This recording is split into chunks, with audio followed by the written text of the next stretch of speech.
Mineral Resource Audits and Technology Upgradation Fund for resource audits, and overall something that India will always remember.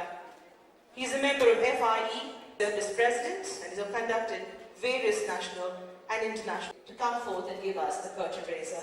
Ladies and gentlemen, presenting the one and only TV. Government of Andhra Pradesh for Mines and Geology, who has been elected as MLA for 4 terms, and she has been the minister for 3 major portfolios,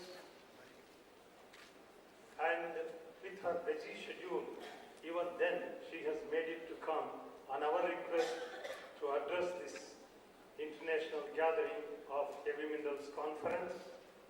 And our dynamic Secretary Mines, Sri Sabyasachi Ghosh, IAS, Industries and Commerce Department, and Mr. B.R.V. Sushil Kumar, my colleague in the government for a long time, and the dynamic Director of Mines and Geology, and Mr. Bagchi, the President of Mining Engineers Association of India, and Mr. Murthy, Chairman of the Organizing Committee of this important Heavy Minerals Conference, and people in the audience who have come, particularly from various countries, come all the way from distant countries, taken time to come here.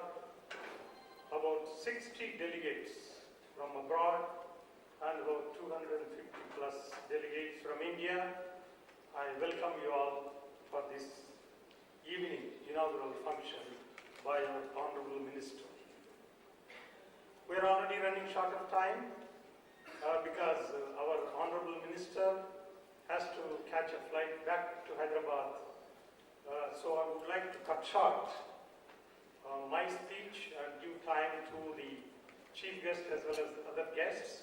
It's only to bring to your kind notice that this international conference is being held for the first time in India.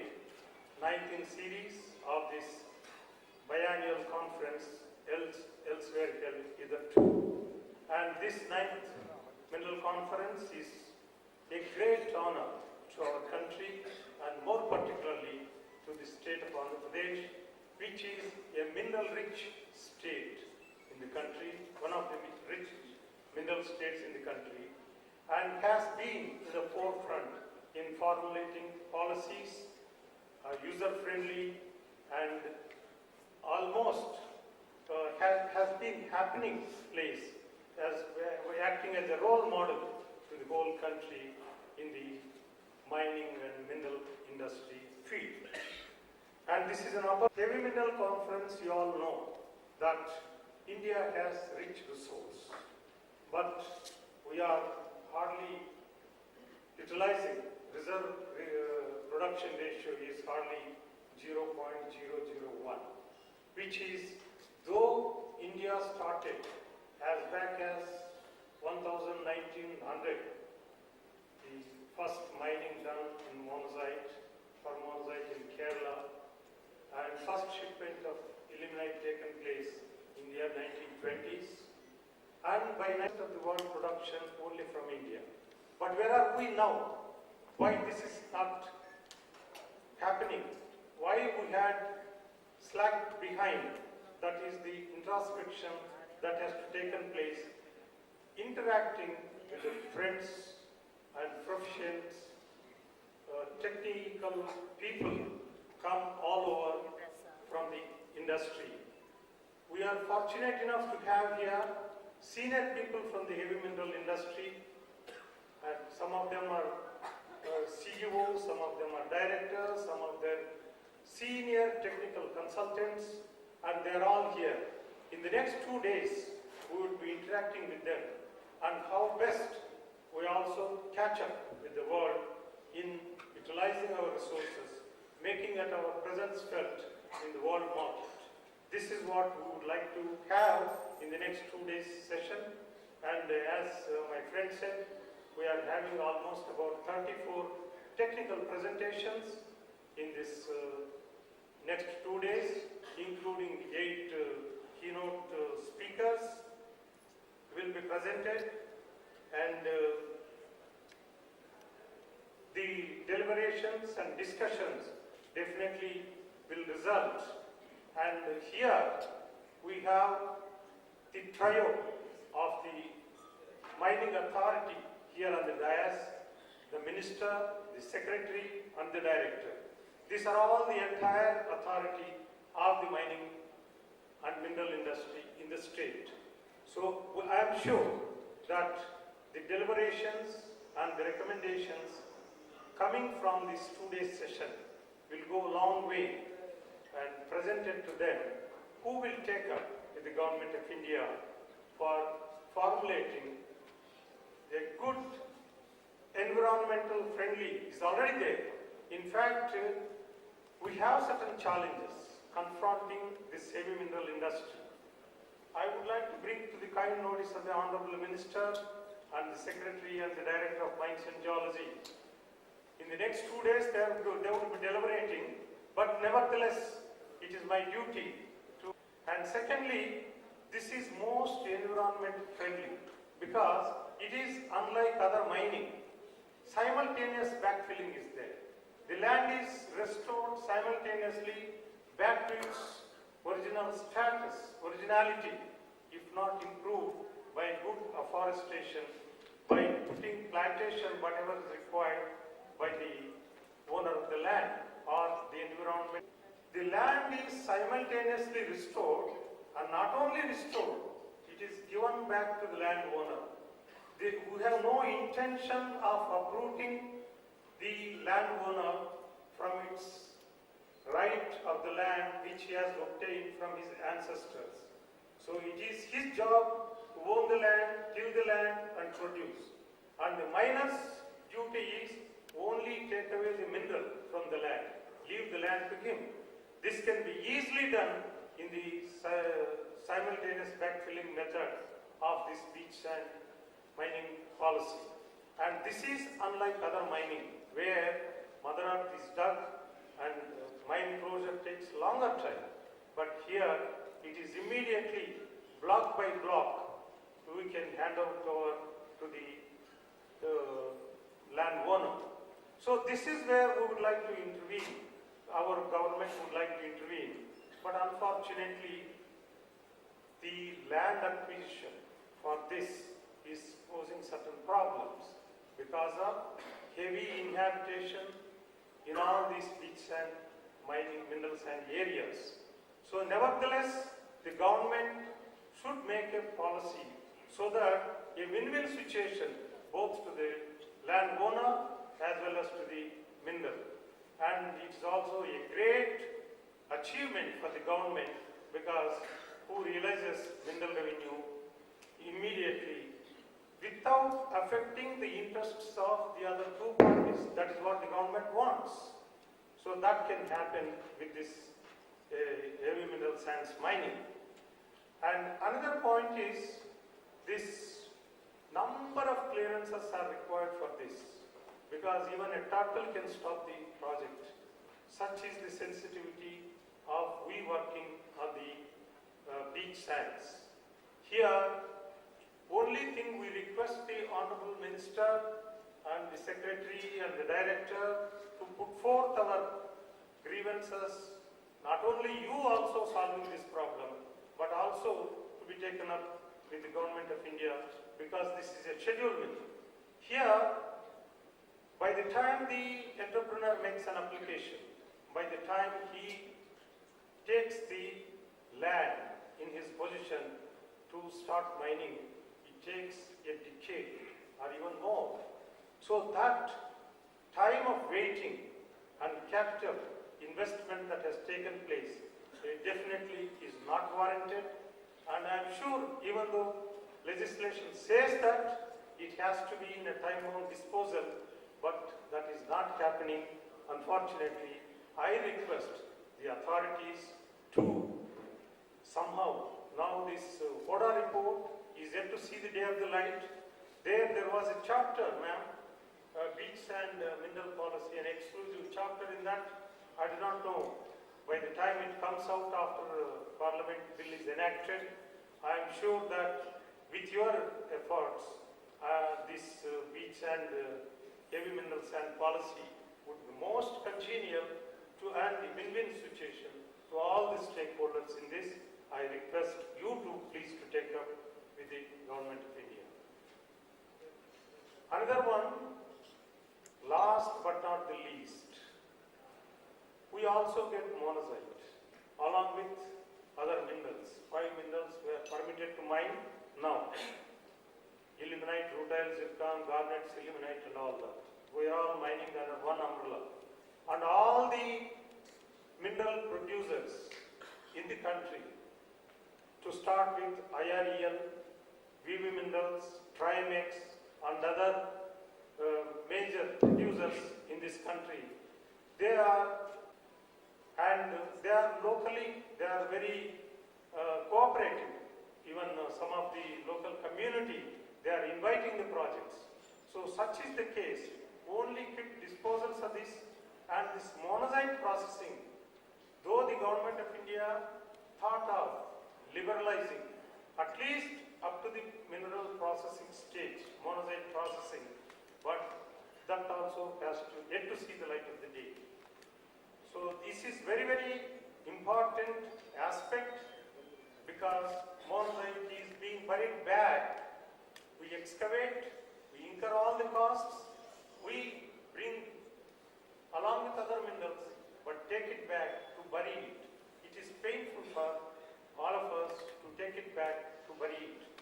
So, but if the Government of India makes a policy formulation and allow monazite processing, it helps a lot to all the nuclear power plants in the country, as well as REOs, rare earth oxides can be made, which we are importing now.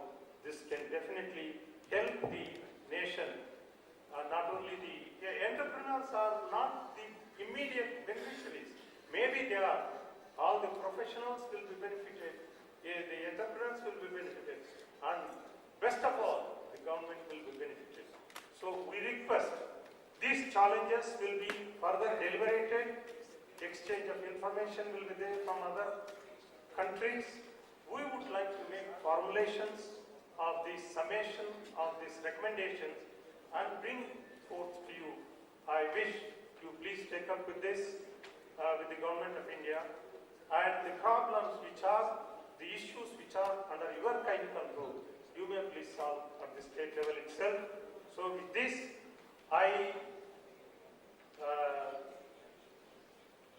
hope the next 2 days will be very, very fruitful, and my foreign friends, I request them to be free and to be at home in this most beautiful city, port city of Vizag.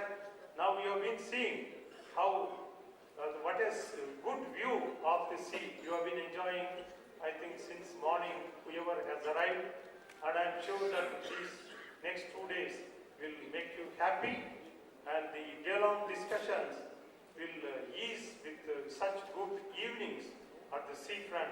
I wish you all the best, and I enjoy with technical discussions as well as I wish enjoyment of this city environment. Thank you very much for the opportunity given to me.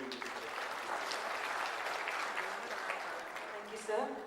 May I request Shri B.R.V. Sushil Kumarji to kindly give a few words. Because of paucity of time, I request you gentlemen to be brief. Thank you.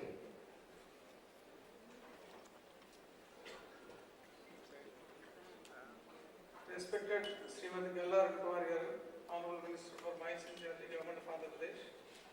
Respected Samudraji Ghosh garu, IAS, Secretary to Government of Andhra Pradesh, Industries and Commerce, looking after mines. T.V. Chaudhary garu, Chairman Advisory Committee. VJK Murthy garu, Chairman Organizing Committee. Last and not least, Mr. Bakshi, President MEI, Principal, and HMC 2013. At the outset, I would like to congratulate MEI in association with South African Industry of Mines and Metallurgy, who has hosted this and also organizing this particular seminar and conference, an international seminar of 9th International. This particular beach and minerals actually started in the year 1996 with the humble start of having 2 leases that were to be granted by the state of Andhra Pradesh. At that point of time, Sri T.V. Chaudhary sir was the Director of Mines and Geology. I think he has made my job easy in really apprising the state government's attitude and the policies and the progressive nature of the government in really building up the industry in the mineral sector. Thank you, sir, for that. And during 2005, Dr. Nagar Committee was constituted, wherein the beach sand policy was to be initiated separately and rules were to be made separately in processing and also to encourage the mineral industry for beach sands.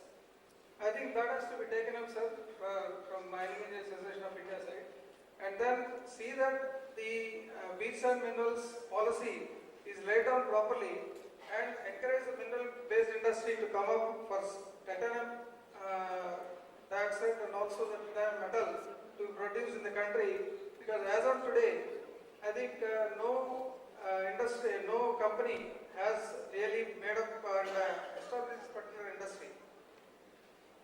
And with regard to the challenges that are put forth by Sri T.V. Chaudhary sir, that the turtle issue and MOF clearances and also other areas where the clearances are very difficult to obtain in the country, because there are multiple windows which are there like CRZ, MOF clearance and other forest clearances also as and when required. And there was a turtle problem. Then our state government during the period of Sri T.V. Chaudhary sir really put forth a proper justification stating that the turtle will get protected when the mining lease is given for a beach sand to a particular company. So this sort of justification was to be given initially, and now I think that got streamlined. And there are 2 issues, that is of sustainable development and also the MOF clearances issues. That is, with regard to MOF clearance, the public hearing used to be conducted for any mineral. But then the problem is the public hearing is not being conducted properly because the parameters are not laid down by the MOF Government of India, which are to be really framed and then discussed during the public hearing, so that the public hearing will get cleared in an easy manner. This was discussed during certain meetings with IBM, Indian Bureau of Mines, and Ministry of Mines, Government of India. I think they are going to formulate those things, so that technical data which is to be discussed in the public hearing only will be cleared by the MOF and not the other issues which are raised, which are not relevant for the particular subject. And with reference to the reserves which are there now, they are really finite and also they are to be really explored as per the National Mineral Policy 2008, so that the resource will become the reserve and then it will enhance the resource content of the minerals, particularly beach sands as well, because it lies in the coast, sea coast, and then it has to be the percentage of heavy mineral beach sand is very less when compared to the waste product that is being again refilled back into the sea. So with reference to the monazite, sir, I think in AP what the AMD has really gave the percentage was 0.008%. I think that has to be really expected from the particular composite minerals of heavy mineral beach sands, and then it has to be worked out for economically viable extraction. And in this also, we have 2 organizations, as the clearances are becoming very difficult for getting from respective departments. We have, for clearance of mining plan itself, there are 2 departments. That is one Indian Bureau of Mines for garnet and sylvanite, and the other one is AMD for the remaining beach sand minerals. I think there should be, I also advocated this before the Government of India, stating that the AMD only should clear the mining plan and not 2 organizations, because they say that the AMD will only do the minerals for ilmenite